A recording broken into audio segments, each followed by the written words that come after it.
What's up, beautiful people? Welcome back. Happy Friday. Today, I'm going to talk about two of the most popular camera helmets out there, which are large platform camera helmets, and specifically the Cookie Fuel fully loaded with dual camera setup and the TonFly CC2. We're gonna discuss differences, weight, some features. So let's get right to it.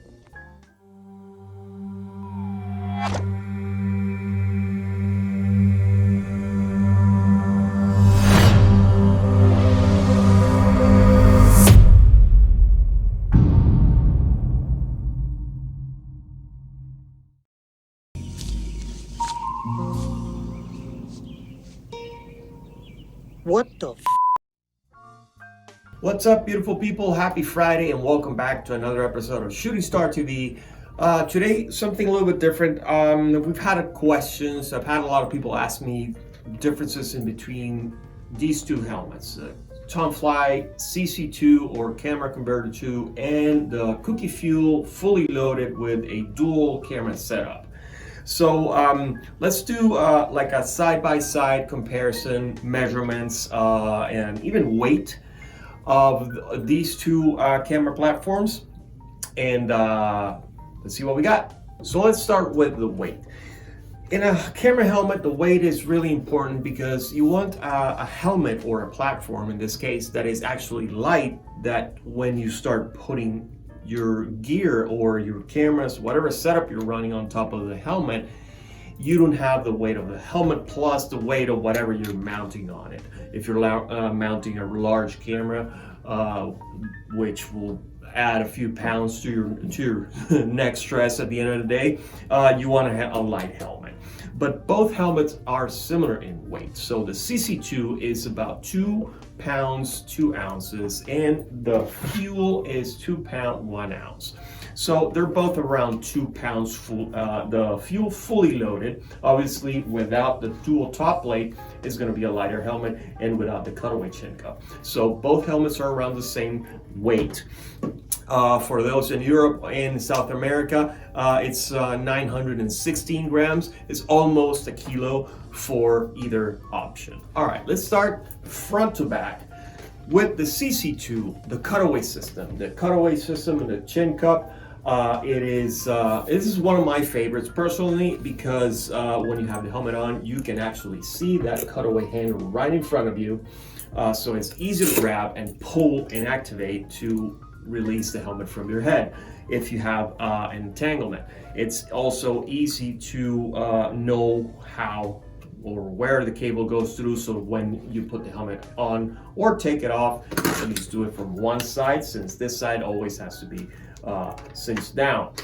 So the cutaway system and the chin cup, I feel, are the most common, let's say the most comfortable out there. I personally use this type and I really like it. It's just personal preference. I have a lot of customers that love the Fuel because you have a wider chin, so you get more, let's say more, it secures better to your chin, but it's personal preference. When a camera helmet this big with a big setup, the chin cup as being a part of the cutaway system release, it also adds stability to the helmet, because if you have a bite switch or a tongue switch or something, you're moving your jaw constantly. So you definitely want something to keep stability and don't have that wobble, that shake on top.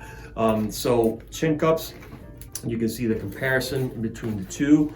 That's the CC2 with the cutaway system, and here you have the Fuel with the cutaway system on the side. So the Cookie Fuel, same type of ratchet strap system. You can take them both off like that, and secure them back again. Your cutaway system on the Cookie Fuel is going to be on your right side, basically under your ear, right there. You pull, and this side comes apart. The helmet flies off your head in case you have something tangled. So that's the difference between the two cutaway systems, between the Cookie Fuel fully loaded and the TonFly CC2. Another question I get a lot is the fit. How should these helmets fit you? Well, if you're mounting something on top of your head, you're shifting the weight up top, so your center of gravity is going to shift from the center of your head to the top of your head, right? So you have more weight on top. So you don't want a helmet or a platform that moves easily. So you want a snug fit all around that is not uncomfortable, that actually you can feel snugness all around, light pressure around your cheeks and your face, but not pressure around your temples, your forehead, or your crown. So you want a snug helmet, but not an uncomfortable, if that makes sense. I mean, you don't want a helmet, you're not going to spend a whole bunch of money on a helmet that is actually too tight on your head, because first day you're using it, you're going to end up with a headache and you're not want to use it anymore. So snug yet comfortable in both cases, because with the CC2, how the helmet is, since this is carbon fiber, you have a certain elasticity to it, so you have to basically open up the helmet a bit to put it on. So that wraps around your skull and keeps the helmet secured, if the helmet is obviously made or it fits your size. That's why it's so important once you're shopping for a helmet, you measure the circumference of your head so you can determine or have an idea of what size range you might be in between brands, because sizing is going to vary depending on the manufacturer. They all have their own type of the sizing, their shells are totally different, their padding is totally different. So always measure the circumference of your head to determine what size would be best for you. In most cases, if you measure on the top end of a measurement, you might want to go with the next size up, because you're still snug, but it might be too uncomfortable. So if you're in the mid-range, you should be fine. Again, we're all shaped differently. This is not a guarantee that the helmet will fit exactly as expected, but it will give you an idea of what size range you might be, or what size to pick. And I will leave you a link up here for a video on how to measure the circumference of your head. Remember, always have somebody help you measure, that way the measurements come out correctly. Another thing or feature we're going to talk about is the audible compartments. On any of these helmets, you have dual compartments, one on each side, inside the actual shell, in between the shell and the padding. In the case of the TonFly helmets, you can have the option of a window if you are constantly making changes to your settings on your LMB altimeter, like so. If you have an Optima, a Solo, or a Quattro, you can order the window for that. If you're not, I wouldn't recommend that. You can just put it inside the helmet, because you have pockets inside. Either way. So if you're doing that, you have that option. Only comes in black frame. They used to offer it in different colors, but now it's only in black. And it's for only Larson Bush Guard altimeters. Optima, Solo, or Quattro. If you have the Pro Track 2, it might not fit, because that altimeter, that audible, is longer, it's a bit thicker and a bit wider, so it's not going to fit properly in there. Just so you know. With the fuel, you have the same. You have the, it comes just like that. If you want an option of a plate that has the access for your altimeter, there are different applications for many altimeters out there. The most common ones, you can get it for LMB altimeters, all of them. You can get it for Alti2s, or you can get it for the Aeon to audible altimeters. So you have that option as well. But if not, you can have the audibles inside. You have the pocket inside that attaches. You can attach your audible in there, and you're good to go. But if you're, like I mentioned before, making changes in your settings, then an audible port or a visual audible port here on your side would be convenient. So let's talk about the top mounts, or the actual platform where you're going to put your cameras. On the CC2, when you buy the helmet, it comes with 2 carbon fiber plates, so you can have 2 different setups if you want to. Or if one, gets damaged or whatever, you still have a spare. You can order these with the TF Pro mount configuration, which I highly recommend. If you're going to mount something really big or serious, you definitely want the TF Pro mount, because that's the only way you're going to be able to attach that to that camera to your helmet. With the TF Pro mounts, you have that insert link that goes onto the base of whatever plate you're putting in there, or if it's like a still camera base, or a video camera and you have a hole so you can put a camera screw through it. That way you can attach that to any camera basically. And you can replace them in the field super easy by just taking that plate off and putting something different on it. So it is really easy, and you can have, like I said, different plates. 2 plates. You definitely have to unscrew this to put the other one, but if you're switching setups quickly, that's the best way to go. It's easy, it's light, because these plates, the TF Pro mount mounts are made out of aluminum, so they're really light. You also have your holes drilled if you're routing cables like camera switches or indicators. You can route all your cables through those holes, and then in the inside of the shell you can just secure those with gaffer tape, and everything is nice and tight, nice and secure. So you have a lot of room on the top of the shell to route your cables and whatnot in there. With the Cookie Fuel, you have a smaller platform compared to the CC2. You see this one is way bigger. They put them side by side like that. You have a smaller platform compared to the CC2, but you can still mount a lot of things on it, because you have the option either 2 GoPros, like you see here. You have those 2 little pegs there to mount your GoPros with that screw that it actually threads through that. You don't need that obnoxious big GoPro knob, just that screw and that's it. Everything stays nice and small in there.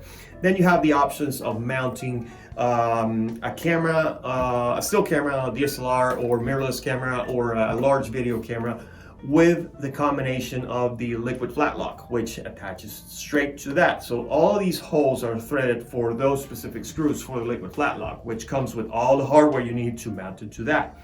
So if you combine the liquid flat lock with this, let's say you're mounting a Sony a6000, you can mount the Sony on one side and the GoPro on the other. The Sony on top of the liquid flat lock, and the GoPro you just mount it with the front peg, and you're good to go. Routing cables, you don't have any holes in here. Usually when you are routing switches or cables, that opening on the plate here is where you drill your hole. We do that also by request when we're assembling helmets for customers. We recommend, hey, if you're routing any cables or switches, we can drill a hole in the center for you to route those cables. But it's personal preference. You can see how the helmet shell is basically set against the plate. It's screwed obviously from underneath the shell and secures with those screws underneath here. So that is basically how this platform secures to your shell.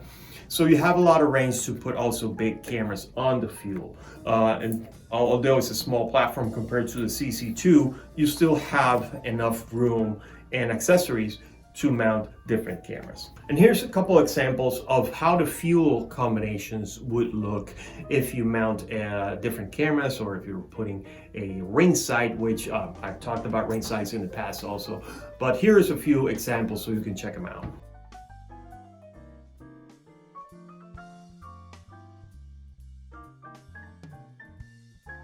So now let's measure the top of the helmets, the actual platform, to see what the actual work area you have on top of each one. Okay, let's start by measuring the CC2 top plate. So we are going to measure side to side, and here you see the plate measures 8 inches. It's about 20 centimeters side to side, or the width of it.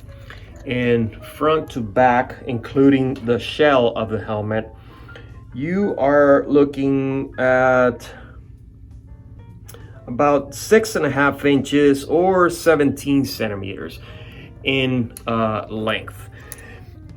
That's the basically the area you have, and about 8 inches, 21 centimeters, 8.5 inches or 8.25, 21 centimeters across. All right, now the fuel.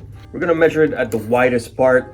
So this is about 6 inches or 15 centimeters in width, about 10 centimeters and 3 3/4, almost 4 inches in length. Across, I'm gonna do this like that. We have an idea right on top of it. It's about 7 inches across. Okay, so it's 17 centimeters, 6 3/4. So let's measure the front of the helmet as well, from the actual platform down to the edge. It's about 4 inches or 10.3 centimeters from the edge of the plate to the front of the edge of the shell on the fuel.